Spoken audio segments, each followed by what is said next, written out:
ini yang digunakan Nabi Muhammad saat perang Badar, itu perang Islam pertama. Perang Badar itu sendiri pun ada di daerah sini, inilah namanya Badar, perang Badar. Begitu. Jadi untuk jalannya Nabi Muhammad itu bentuk yang garis hitam ini itu adalah jalan utamanya. Jadi jalan utama yang bisa kita lewati dari Mekah ke Madinah. Akan tetapi Nabi Muhammad saat itu sedang diburu oleh bangsa kafir Quraisy. Akhirnya Nabi Muhammad itu melewati jalan yang digarisi oleh Rasul ini.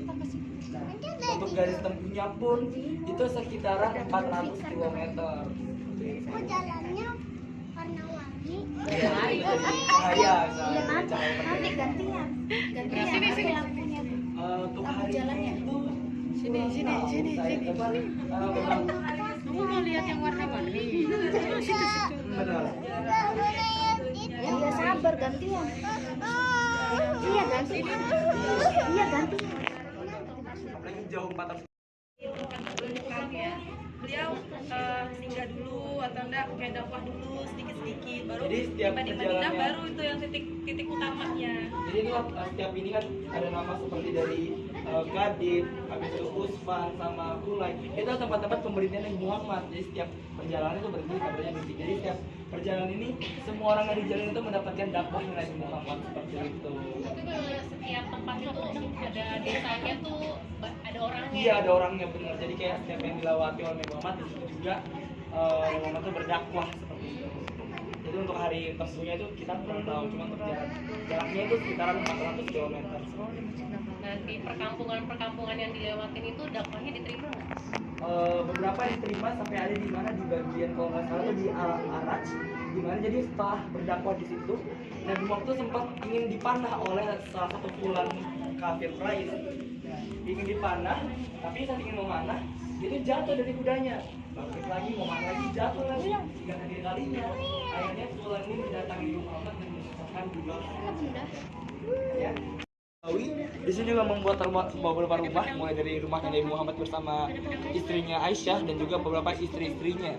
Dan juga di depan rumah Nabi Muhammad ini adalah rumahnya anaknya Nabi Muhammad, yaitu Fatimah dan Ali, suaminya. Dan di depan Masjid Nabawi itu juga ada rumah-rumah para sahabatnya Nabi Muhammad. Mulai dari Usama, Hamzah, Ja'far, Abbas hingga Sa'ad begitu. Nah, di sini pun mungkin kita bisa perhatikan di sini ada 4 pintu utama di Masjid Nabawi. Jadi inilah tempat pintu masuknya para sahabat-sahabat Nabi, mulai dari Babu Ali, di mana Ali memasuki pintu itu jika ingin sholat. Di sini ada Babu Jibril, itu tempat malaikat Jibril ingat jika ingin sholat di sini. Dan di sebelah sini ada Babu Abu Bakar, tempatnya Abu Bakar masuk. Dan di sini ada Babu Rahman, di mana tempatnya Umar bin Khattab masuk. Jadi mereka bersama itu berbarengan.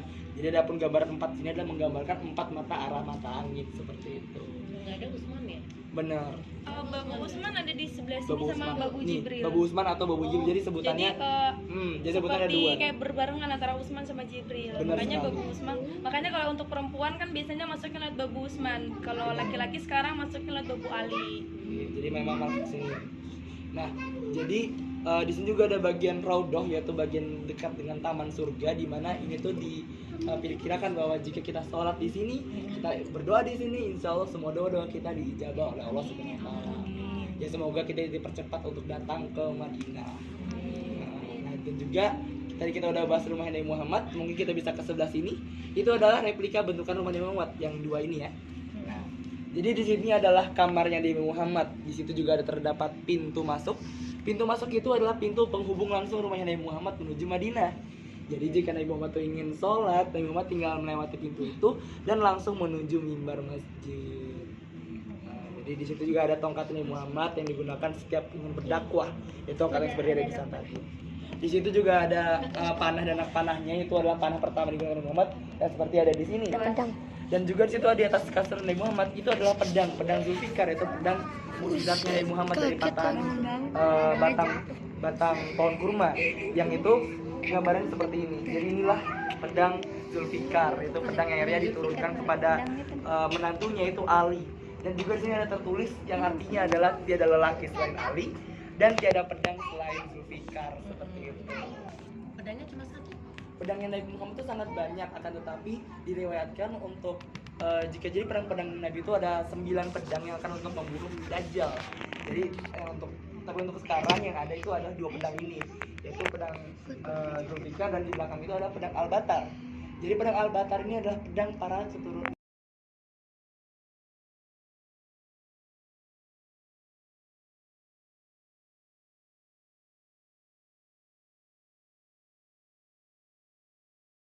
di belakangnya tongkat Nabi Muhammad itu adalah tongkatnya Nabi Musa. Untuk ukurannya tidak seperti itu. Dipercaya jika ukurannya itu sekitaran 10 hasta atau 3 meter. Nah, dan juga di situ tuh ada seperti cabang dua. Dan itu menggambarkan di mana saat itu ada pilihan untuk Nabi Musa ingin menyerah atau ingin lanjut. Itu menggambarkan kebaikan dan keburukan. Nah, jadi lagi kurang tinggi lagi. Nah, atau topik itulah jalan dipilih oleh Nabi Muhammad, Nabi Musa. Itu jalan kebenaran, jadi tidak menyerah. 160 sentiran. Jadi. Nah, jadi juga di situ tuh ada kata-kata mutiaranya Nabi Musa yang artinya itu jika kalian adalah seorang pemimpin tapi tidak bisa berbuat adil, kalian tidak jauh beda seperti Fir'aun. Jika kalian adalah ilmuwan, ulama tapi tidak mempergunakan ilmu kalian dengan baik, kalian tidak jauh beda seperti iblis. Dan jika kalian itu adalah orang-orang yang tidak pernah merasakan puas akan apapun, kalian tidak jauh beda seperti binatang dan bangsa.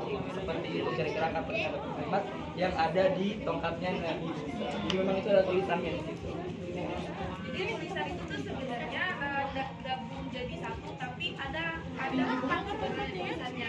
Para ulama mengatakan tuh ada 4 tulisan yang ditafsirkan sendiri. Dia segini digabungkan oleh Ini Nabi Musa. Sama dari ulama. Yang ketiganya itu jika kalian kaya tapi tidak mempergunakan kekayaan kalian itu tidak berguna bagi diri kalian dan orang lain, nanti jauh beda atau dua batullah yang tertulis 10 janji Allah, dan juga ada tongkatan Nabi Harun dan juga roti-rotian. Ini itu digambarkan untuk itikat baiknya Nabi Musa dan Nabi Harun untuk menyebarkan agama di Mesir. Akan tetapi kita tahu Fir'aun saat itu menolak semua itikat baiknya karena menganggap dirinya adalah Tuhan. Untuk tabung ini itu dibawa juga di saat pembelahan lautan itu, dan berada di Bani Israel. Akan tetapi di tahun 600-an Masehi itu di Bani Israel itu mendapati penjajahan dari Babilonia. Akhirnya saat penjajahan Babilonia itu, tapi perjanjian ini yang asli. Jadi yang ada dibentukkan seperti ini. Ini adalah gambar-gambar. Jadi dia dilihat semua. Ini juga untuk belum ya tadi. Jadi memang belum ada. Cleopatra ini mati sendiri padahal aslinya dia bunuh diri gara-gara tidak mau menjadi budaknya Roma begitu. Tapi ya itu akhirnya nih. Kalau yang nggak ketahuan bunuh diri kan? Iya, minum racun seperti itu. Nah, jadi kita dari dinasti Cleopatra kita lanjut ke dinasti Ramses. Jadi ini adalah keturunannya Ramses pertama, yaitu Ramses kedua. Jadi keturunannya itu Ramses ini adalah cucunya Ramses pertama. Nah, ini adalah Fir'aun yang dipercayai menjadi Fir'aun yang saat itu menghadap Nabi Musa. Sebenarnya dalam Al-Quran tidak menjelaskan namanya Fir'aun itu siapa, akan tetapi arkeolog itu mencocok logikan dan menyamai zaman. Dan saat zaman Nabi Musa dan Harun itu berdekatan dengan zamannya pemerintahan Ramses kedua. Jadi Ramses kedua ini yang dipercaya sebagai Fir'aun satu mengejar Nabi Muhammad dan akhirnya tenggelam di Lautan Merah. Bukannya anaknya Ramses II Nah, ya? jadi ada memang beberapa pendapat Ibu Karet tadi ya, kira memang mencocok logikan. Jadi memang ada perdebatan di antara arkeolog mengatakan bahwa saat itu adalah zamannya Ramses kedua. Seperti di film-film pun itu menggambarkan bahwa Ramses itu punya anak, dan anak itu yang akhirnya tenggelam di lautan. Jadi mendapatkan mimpi satu Ramses kedua, mimpi yang air darah, habis itu penyakit begitu. Nah, tapi ada juga yang mengatakan bahwa hanya Ramses II lah satu-satunya Fir'aun yang ditemui oleh Nabi Musa. Jadi kita tidak bisa mengidentifikasikan karena di Al-Quran pun tidak tertulis nama aslinya, tetapi hanya tertulis jabatannya itu Fir'aun seperti itu. Untuk petinya Fir'aun dan juga Cleopatra itu juga berbeda ya dari bangsawan. Jadi untuk Cleopatra itu kan jabatannya adalah raja ya dan ratu. Jadi mereka itu dilapisi oleh emas dan juga para berlian-berlian itu ada di dalam makamnya itu. Begitu. Jadi gambar seperti ini. Berbeda seperti bangsawan yang ada di Loji dan di Logiat itu berbentuk seperti itu saja. Yang berbeda mendasar itu adalah kalau Fir'aun dan Cleopatra itu pastinya diukir wajahnya dia. Kalau di bangsawan tidak, tetapi dengan gambaran seperti itu. replika ibu. Jadi semua barang ini, jadi kalau untuk zaman Nabi Muhammad tadi kita ambil dari ini. Iya, karena kalau asli bu itu perizinannya susah sekali bu. Iya. Jadi inilah bentukan Dia minta yang asli. gambaran kesombongan Fir'aun saat itu. Jadi barang-barang Tongkat Nah, ular deh. mulai dari tongkat komandonya. Tongkat komandonya ini tuh terbuat dari emas asli. Jadi memang kepala ular itu, dan ini digunakan Fir'aun jika ingin menyatakan perang kepada musuhnya. Jadi ini juga yang saat itu mengejar Nabi Musa, itu akhirnya diangkat tinggi-tinggi dan mengarahkan ke Musa untuk menjadi musuhnya dia. Wih. Mengejar terus. Jangan minta yang asli ya. Kepala ularnya tuh beneran ular atau patung? Enggak, patung doang ibu. Jadi memang karena memang identik dengan ular saat itu. Dan lanjut. Iya, benar benar. Enggak, ular yang mati dimumihkan di Oh iya, enggak. Jadi itu memang patung dari bisa. patung. Ada peliharaannya tapi yang untuk aksesoris yang dibawa bentukannya. Dan lanjut kita kesini, ini adalah belati yang digunakan Firaun untuk membunuh musuhnya.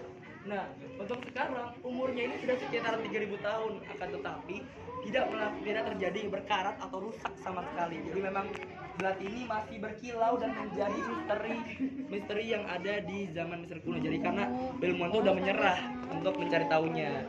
Begitu. Dari pelapah kurma, dengan Firaun menggunakan sendal yang terbuat dari emas asli.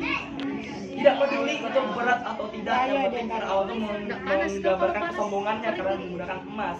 Berat. Nah, Sultan. Berat. Sandal Nabi Musa enggak ada. Selain Nabi Musa sudah tidak ada sih kita temuinnya. Jadi kita takutnya.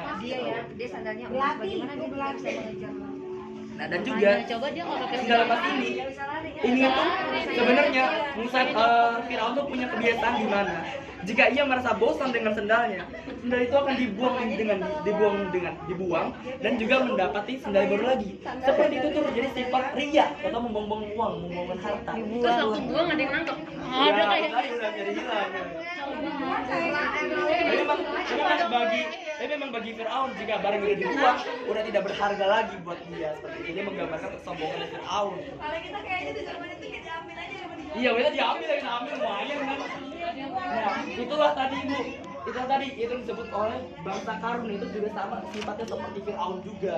Karun tadi itu seperti orang kaya yang harta itu tidak berguna dan akhirnya juga keluar. Anubis itu menggambarkan kematian, yaitu akhir dari kehidupan. Jadi ini juga menjadi akhir dari perjalanan kita. Nah, semoga ilmu-ilmu yang kita dapatkan itu dari pelajaran dari kesombongannya Firaun, semoga kita dijauhkan dari sifat-sifatnya Firaun dan didekatkan oleh sifat-sifat Nabi Muhammad, yaitu dengan kesederhanaannya tadi. Semoga semuanya bermanfaat. Saya dan